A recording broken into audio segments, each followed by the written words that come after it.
दिन एक नई शुरुआत है। अपने बीते कल को भूलकर आज से नई उम्मीदों के साथ अपने दिन की शुरुआत कीजिए। नमस्कार, सुप्रभातम। इस विशेष कार्यक्रम में आप सभी का स्वागत है। मैं हूं लता, आपके साथ करते हैं कार्यक्रम की शुरुआत।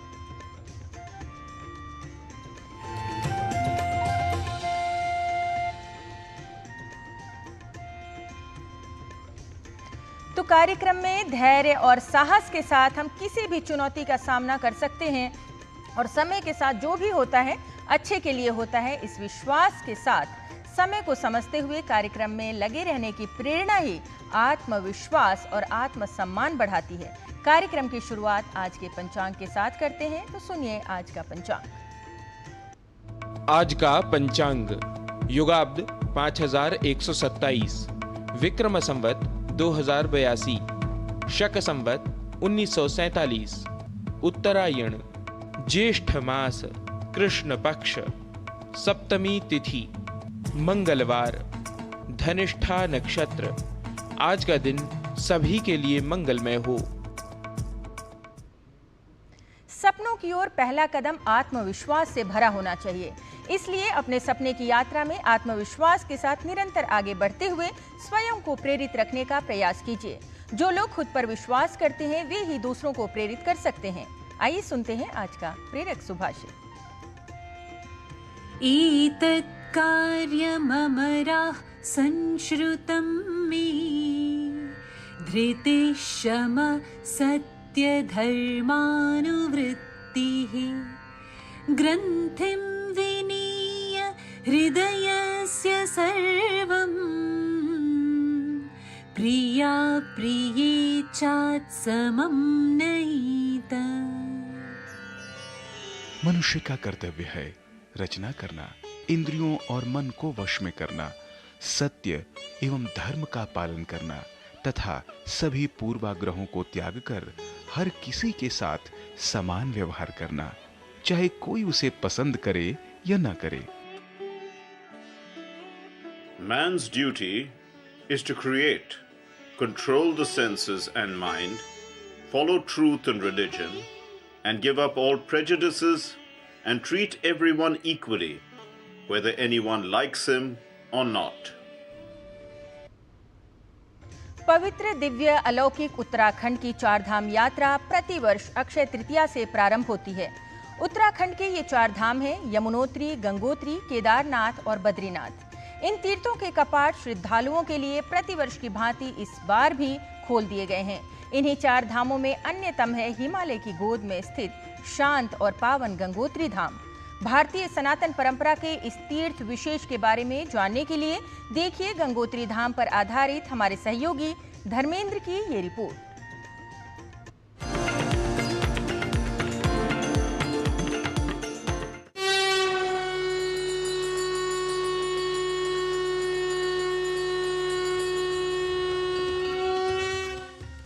पवित्र, दिव्य एवं अलौकिक उत्तराखंड की चारधाम यात्रा आरंभ हो गई है।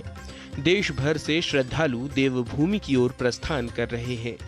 चारधाम में यमुनोत्री धाम के बाद यात्रा का द्वितीय चरण है गंगोत्री, जहां प्रतिवर्ष लाखों श्रद्धालु अपनी आस्था के साथ पहुंचकर पतित पावनी मां गंगा का आशीर्वाद प्राप्त करते हैं। उत्तराखंड के सुंदर पहाड़ों में बसा यह धाम मां गंगा का उद्गम स्थल है। गंगोत्री धाम न केवल भारतवासियों के लिए अपितु समग्र विश्व के लिए गंगा का उद्गम स्थल होने के कारण विशेष प्रतिष्ठा रखता है।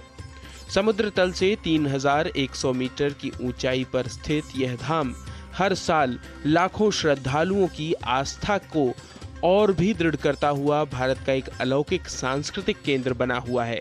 इसका इतिहास अति प्राचीन है। राजा भगीरथ ने स्वर्ग से देवी गंगा को धरती पर अवतरित करने के लिए इसी स्थान पर तपस्या की थी और गंगोत्री धाम के रूप में विद्यमान मंदिर का निर्माण 18वीं शताब्दी में गोरखा सेनापति अमर सिंह थापा ने करवाया था।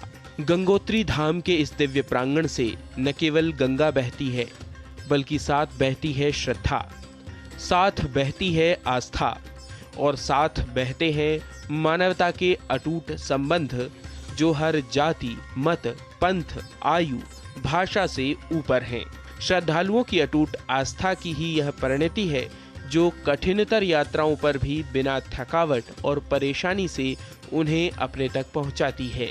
संध्या में आरती की दिव्य लौ जलती है तो लगता है कि मां गंगा सभी श्रद्धालुओं को उस प्रकाश से आत्मज्ञान के लिए प्रेरित करती हैं। परंपराया कहा जाता है कि इस यात्रा पर गए श्रद्धालु मां गंगा में स्नान करके अपने पापों से मुक्ति पाते हैं, साथ ही मानसिक एवं आध्यात्मिक शुद्धि भी करते हैं। मां गंगा की बहती हुई इन लहरों में करोड़ों श्रद्धालुओं की आस्था प्रवाहित होकर प्रति जन में श्रद्धा एवं विश्वास को उत्पन्न करती है।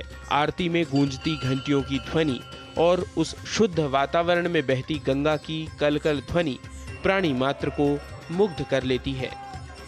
सर्वप्रथम हमें गंगोत्री का वर्णन स्कंद पुराण के केदार खंड में अध्याय 30 से लेकर 36 पर्यंत प्राप्त होता है।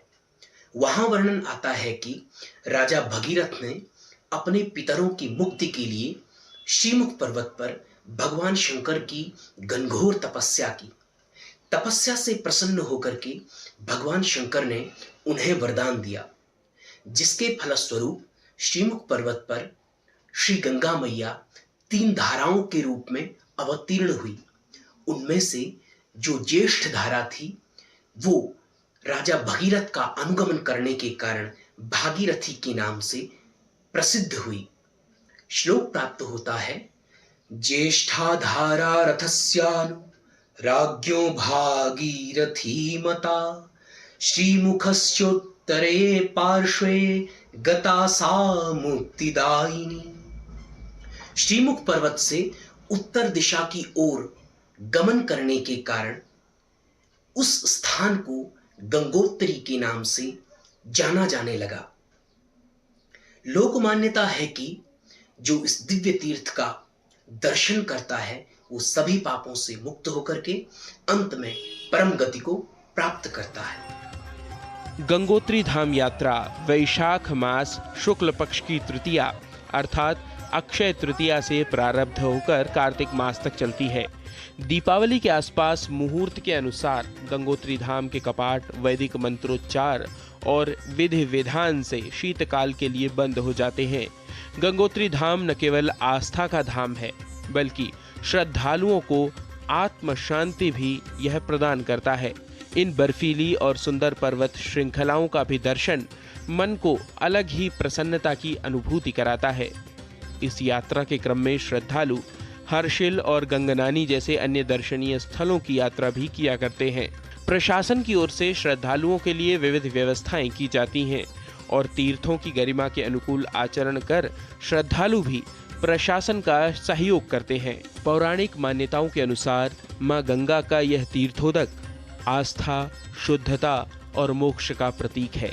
प्रतीक रूप में आस्था, संस्कृति एवं सनातन के केंद्र बने ये तीर्थ चिरकाल तक श्रद्धालुओं की श्रद्धा को दृढ़ करते रहेंगे और नित्य नूतनतया भावों का अभिसिंचन कर प्राणी मात्र में उपस्थित परब्रह्म के परिचायक बने रहेंगे। गंगोत्री धाम भारतीय परंपराओं के शिखर स्थल के रूप में अपनी अलौकिक दीप्ति से इस जगत को प्रदीप्त करता रहेगा। गवीश द्विवेदी के साथ धर्मेंद्र आर्य की रिपोर्ट, डीडी न्यूज।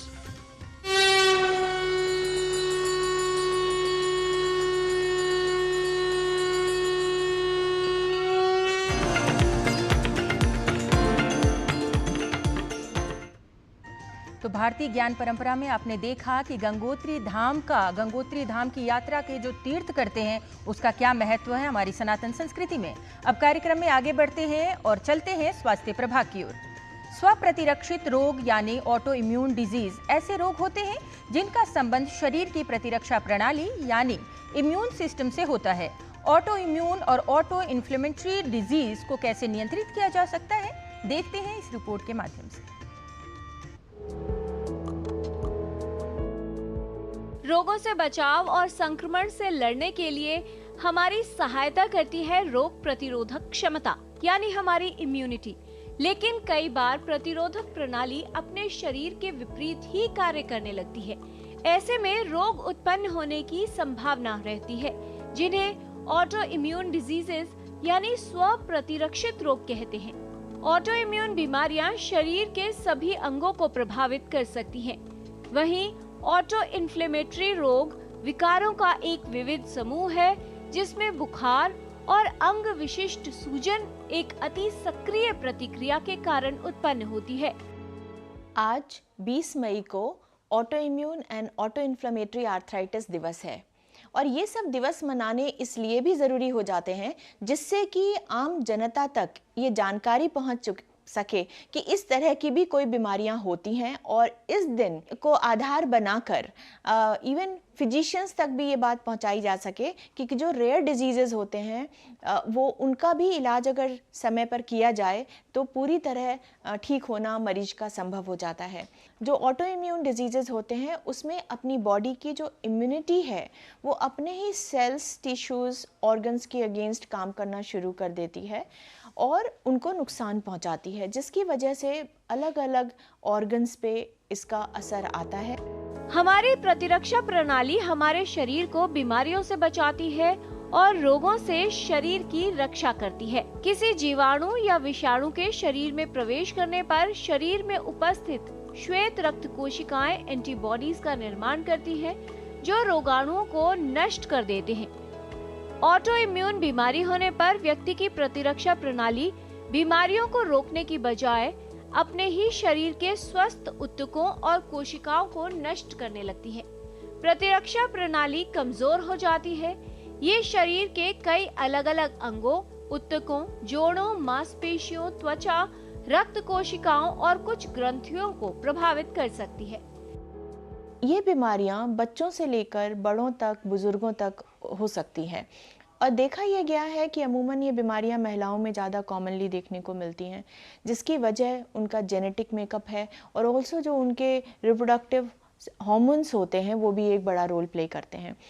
आज के टाइम में ये बीमारियां बहुत ज़्यादा बढ़ रही हैं और जिसकी वजह ये मानी जा रही है जैसे कि लोगों में धूम्रपान ज़्यादा करना, ओबेसिटी का बढ़ना, खान पान के हैबिट ठीक ना होना, जो हम कह देते हैं जंक फूड, या फिर फूड में पेस्टिसाइड्स, केमिकल्स, रिकरेंट इन्फेक्शंस लोगों को हो रहे हैं। तो कुल मिलाकर ये सारे फैक्टर्स, एयर पोल्यूशन भी एक बहुत बड़ा खतरा माना जा रहा है, उससे इन बीमारियों का खतरा बढ़ रहा है। जो ऑटो इन्फ्लेमेटरी डिजीज़ेस हैं वो भी इम्यूनिटी से रिलेटेड डिजीज़ेस हैं और उसमें भी शरीर के डिफरेंट ऑर्गन्स पे, भागों पे सूजन आती है। लेकिन जो एक प्रकार की इम्यूनिटी होती है इनेट इम्यूनिटी, जिसके साथ इंसान पैदा होता है, वो वाली इम्यूनिटी डिसरेगुलेट हो जाती है। तो ये बीमारियां ऑटो इम्यून रोमैटिक डिजीजेस से बिल्कुल अलग होती हैं। स्व प्रतिरक्षित रोगों का सही कारण ज्ञात नहीं है। स्व प्रतिरक्षित रोग का पारिवारिक इतिहास होने पर इन बीमारियों के होने की संभावना बढ़ जाती है। अक्सर इन बीमारियों के लक्षण अचानक ही उत्पन्न होते हैं। रोग बढ़ने पर गंभीरता अचानक बढ़ सकती है। जब लक्षण थोड़े से बेहतर होने लगते हैं तो तेजी से सुधार आता है और जटिलताएं कम होती हैं। उपचार बीमारी पर निर्भर करता है, लेकिन अधिकतर मामलों में एक महत्वपूर्ण लक्ष्य होता है प्रतिरक्षा प्रतिक्रिया को कम करना। बहुत सारी दवाइयाँ अवेलेबल हैं, जिसमें कुछ दवाइयाँ बहुत कॉमन है, इनएक्सपेंसिव है, बाकी फिर हम उनको सेकेंड लाइन, थर्ड लाइन इस तरह से कैटेगराइज करते जाते हैं। तो मरीज को अगर माइल्ड डिजीज़ है तो एक प्रकार की दवाइयाँ दी जाएंगी, अगर सीवियर डिजीज़ है तो उस कंडीशन में ऐसी दवाइयाँ दी जाएंगी जो कि तुरंत एक्ट करें और डिजीज़ को तुरंत काबू में लाएं और उसके बाद फिर मेंटेनेंस ट्रीटमेंट दिया जाता है। तो ये बीमारियां दवाइयों से पूरी तरह कंट्रोल की जा सकती हैं और जो इंसान है वो पूरी तरह नॉर्मल ज़िंदगी जी सकता है। इन बीमारियों में दवाइयों का इस्तेमाल हो सकता है आपको ज़िंदगी भर करना पड़े। सही इलाज द्वारा ऑटो इम्यून और ऑटो इन्फ्लेमेटरी रोगों को काफी हद तक नियंत्रित किया जा सकता है। बेहतर प्रबंधन के लिए जीवन शैली में बदलाव आवश्यक होता है। स्वस्थ जीवन शैली अपनाएं, जिससे आपकी प्रतिरोधक क्षमता मजबूत बनी रहे। साथ ही इन बीमारियों को लेकर सतर्क रहें। ऑटो इम्यून और ऑटो इन्फ्लेमेटरी रोग के विषय में जानकारी और जागरूकता इनसे होने वाली जटिलताओं से बचाव में उपयोगी सिद्ध हो सकती है। किरण भारद्वाज, डीडी न्यूज। और कार्यक्रम में अभी समय है एक ब्रेक का। ब्रेक के बाद लौटेंगे तो बात करेंगे योग की। आप देखते रहिए डीडी न्यूज।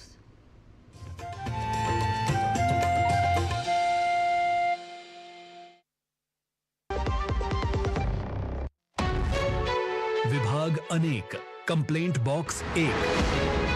किसी भी सरकारी दफ्तर, विभाग या बैंक से जुड़ी शिकायत के लिए pgportal.gov.in पर जाएं, रजिस्टर करें, संबंधित विभाग चुनें, शिकायत दर्ज करें और ट्रैकिंग आईडी नोट करें। एसएमएस या ईमेल पर एक्नॉलेजमेंट पाएं और शिकायत का जवाब सीधे मंत्रालय से प्राप्त करें। अब तक 1 करोड़ 12 लाख से अधिक भारतीयों ने भरोसा जताया। सीपी ग्राम्स, आपकी हर शिकायत का हल। अभी शिकायत दर्ज करें pgportal.gov.in। बच्चों को सर्टिफिकेट मिले तो कितना अच्छा लगता है ना। और अगर आपके आटे को भी मिले तो गेहूं की क्वालिटी, आटे की शुद्धता, रोटी की सॉफ्टनेस के लिए सर्टिफिकेट अगर होता तो है ना। आशीर्वाद आटा का क्वालिटी सर्टिफिकेट, पैक स्कैन करो, खुद चेक करो। आशीर्वाद आटा, क्वालिटी का वादा, लिख के ले लो।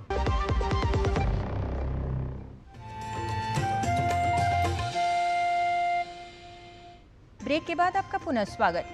श्रीमद् भगवद गीता में भगवान श्री कृष्ण कहते हैं, योगः कर्मसु कौशलम, यानी योग सभी कर्मों में कुशल कर्म है। यानी अपने कार्य को जब योगी व्यक्ति कार्य करता है तो अपने काम को एकाग्रता के साथ करता है और स्वस्थ रहने का भी एक उपयोगी विकल्प है योग।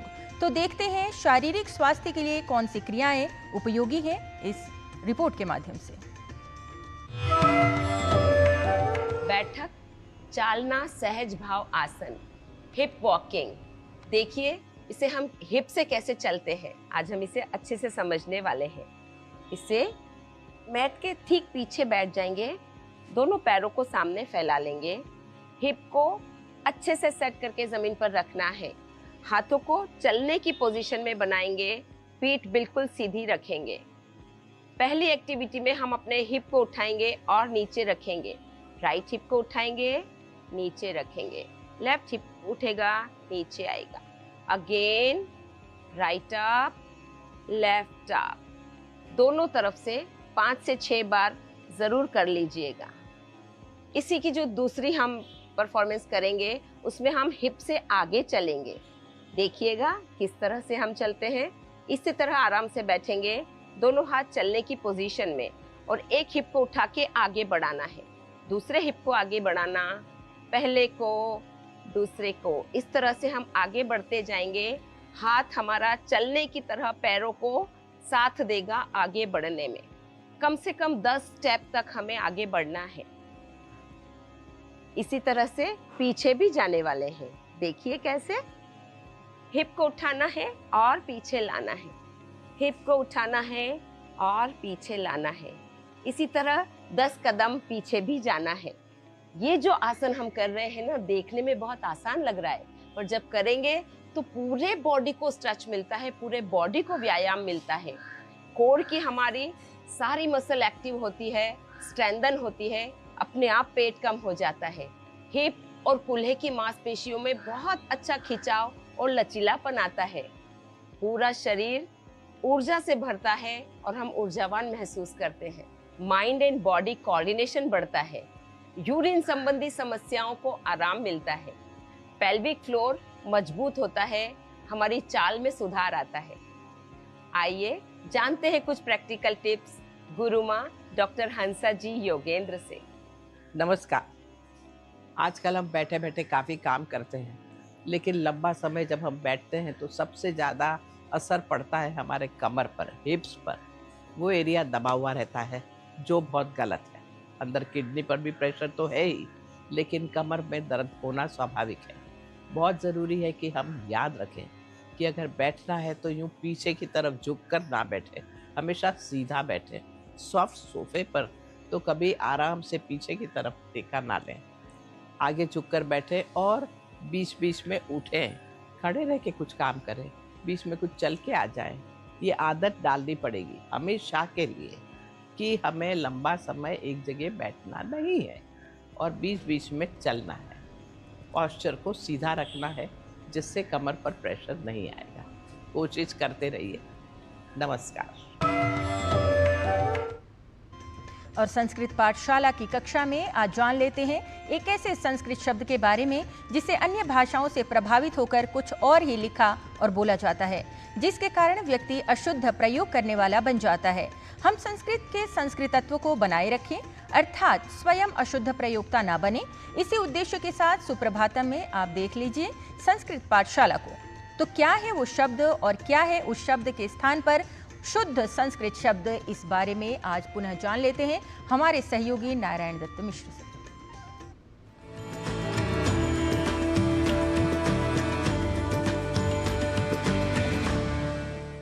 नमो नमः सर्वेभ्यः। स्वागतं करोमि अहं नारायण दत्त मिश्रः भवतां समेषां संस्कृत पाठशालायाः अभिनवकक्षायां। संस्कृत पाठशाला की कक्षा में इन दिनों आप शब्दों के शुद्ध उच्चारण और शुद्ध लेखन के बारे में जान रहे हैं और साथ ही कर रहे हैं कुछ वाक्यों का अभ्यास भी। पर आज बात एक ऐसे शब्द की जिसका अर्थ कुछ और है, पर संस्कृत के इतर भाषाओं में जो अर्थ स्वीकृत हो गया है, हम में से कई उसी अर्थ को लेकर संस्कृत में भी शीघ्रतावश या कई बार अनवधानतावश प्रयोग कर दिया करते हैं। जी हाँ, हम बात कर रहे हैं आज एक ऐसे ही शब्द की। वह शब्द है सत्ता, जिसका साधारण अर्थ संस्कृत में है होना, होने का भाव या अस्तित्व। देखिए, सत और तल या ता प्रत्यय से मिलकर बना है शब्द सत्ता, पर हिंदी आदि भाषाओं में इस अस्तित्व परक सत्ता शब्द का अर्थ नेतृत्व या शासन हो गया है। तो इस अर्थ विश्लेषण को समझने के बाद आइए कुछ वाक्यों का कर लेते हैं अभ्यास, ताकि सत्ता शब्द का वास्तविक अर्थ हमें भली भांति स्मृत रहे और शासन के अर्थ में सत्ता का प्रयोग हम न करें। जगति सत्ता जीवानाम, अर्थात संसार में जीवों की सत्ता या उपस्थिति है। केंद्र प्रशासने अस्ति सत्ता भाजपा इत्येतस्य दलस्य, अर्थात केंद्र प्रशासन में भाजपा इस दल की सत्ता या उपस्थिति है। देखिए, यहाँ अर्थात इस वाक्य में जिस सत्ता शब्द का प्रयोग हुआ है उससे आप इस भ्रम में न रहिएगा कि सत्ता का अर्थ संस्कृत में शासन है। आप दोबारा इस वाक्य को इसके हिंदी अर्थ के साथ देख सकते हैं, जहाँ सत्ता शब्द का सीधा और स्पष्ट अर्थ अस्तित्व या उपस्थिति ही है, न कि शासन। हाँ, यदि हमें शासन या अर्थ ही इस शब्द का लेना हो तो हमारा वाक्य कुछ यूं होगा। भारते साम्प्रतं राष्ट्रीय जनतांत्रिक संघटनस्य शासनम अस्ति, अर्थात भारत में अभी राष्ट्रीय जनतांत्रिक संगठन का शासन है। यहाँ हम हिंदी भाषा की आधुनिक प्रवृत्ति के अनुसार अवश्य शासन के स्थान पर सत्ता शब्द का भी व्यवहार कर सकते हैं, पर जब प्रयोग करते समय बात तार्किकता, विश्लेषणात्मकता और वैज्ञानिकता की होगी, तब अवश्य ही यह शब्द शासन इस अर्थ की कसौटी पर खरा नहीं उतरेगा। यह पूर्णतः स्पष्ट है। देखिए, जब सत्ता शब्द का प्रयोग शासन अर्थ में ही करना अभिप्रेत रहा होता, चाहा गया होता, तो हमें राज सत्ता जैसे शब्द साहित्य में या व्यवहार में नहीं प्राप्त होते।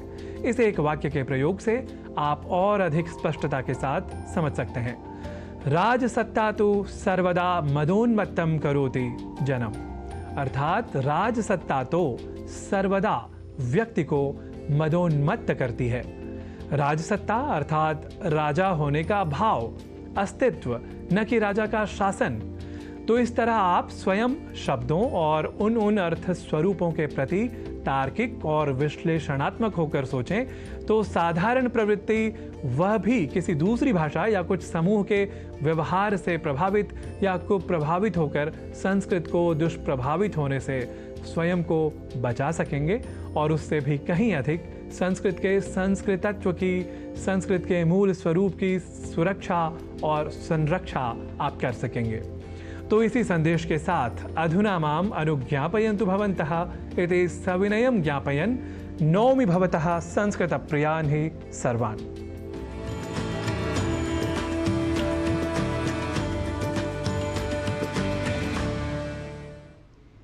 और अब एक आवश्यक सूचना। खबरों की दुनिया से जुड़े रहने के लिए अब डीडी न्यूज़ की खबरें और updates YouTube, Facebook, Twitter, Instagram और हमारी वेबसाइट्स पर भी उपलब्ध हैं और आप इन्हें फॉलो और सब्सक्राइब भी कर सकते हैं। आलस्यं हि मनुष्याणां शरीरस्थो महान् रिपुः नास्त्युद्यम समो बन्धुः कृत्वायं नावसीदति। व्यक्ति का सबसे बड़ा दुश्मन आलस्य होता है और परिश्रम ही उसका सच्चा मित्र होता है, क्योंकि परिश्रम करने वाला व्यक्ति दुखी नहीं बल्कि हमेशा प्रसन्न रहता है। तो आप भी परिश्रम कीजिए, प्रसन्न रहिए और आज के लिए हमें हमारी पूरी टीम के साथ दीजिए अनुमति। नमस्कार।